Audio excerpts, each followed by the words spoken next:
What is up, my dashing dudes? I am the Hans TV, and I hope that today y'all are ready for some insane stupidity, because guess what? It's time for r/stories about Kevin.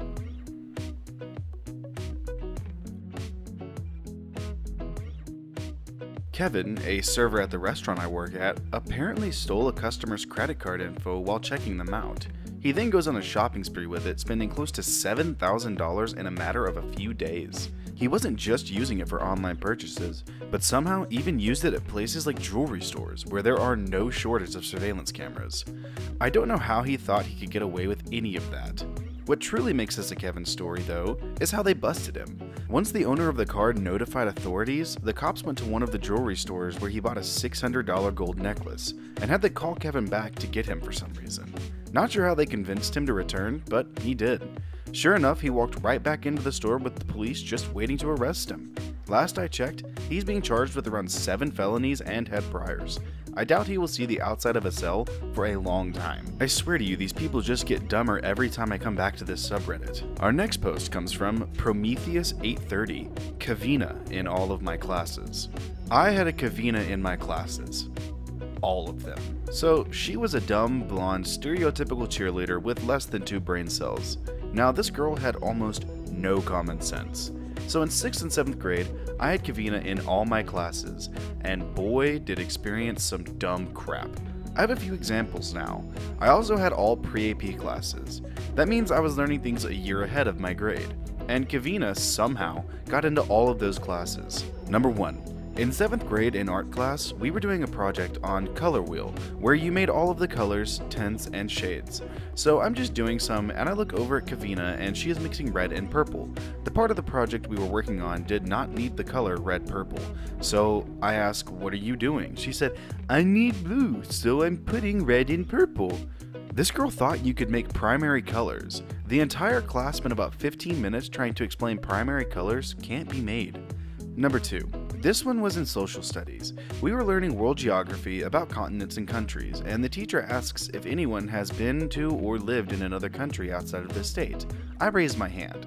I was born in India and lived there until I was 6, and I told everyone about growing up in India and stuff, and Covina says after I sit down, "Oh, you're from that town, India."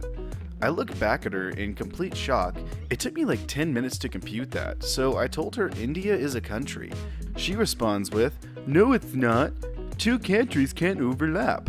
Upon further inspection, she thought that India was a town in the country of Asia. It took another 5 minutes to explain that India was a country in the continent of Asia. I have many more stories about Covina, so stay tuned. Yeah, I'm gonna be real with you, Chief. Trying to read your post was absolute cancer, but it was funny, so I did it anyway. But if you fix those grammatical issues and make it easier to read, sure, I'll come back and read them. But until that, no. Our next post for the day comes from Rhythmic Jaya. Covina knows what NASA stands for. This happened way back in high school, senior year government class. I had grown up with this girl. She was your classic dumb blonde cheerleader type. Oh hey, another one. We all expected dumb things to come from her, but usually they were good-natured and an attempt was made. This sticks out because of her enthusiasm and the teacher's reaction. We're learning about the different government entities and we get to NASA. The teacher asks, "Who knows what it stands for?" And most people get it wrong but are very close. National Air and Space Association is what I hear the most. But Covina, to the surprise of everyone, raises her hand so fiercely and she's like, "I know this." This is a girl who thought the American Revolution happened in 1900. But we're all very interested to know what she's going to say. The teacher's taken aback that she might know this, but he's like, "Please, share it with the class," because he really wants her to do well. Rip Mr. Hamilton. So, with so much pride, she sits up and goes, "NASA stands for National Auto Parts of America." To say the class laughed was an understatement. The teacher laughed so hard he had tears in his eyes. He wasn't trying to be mean, but was caught off guard.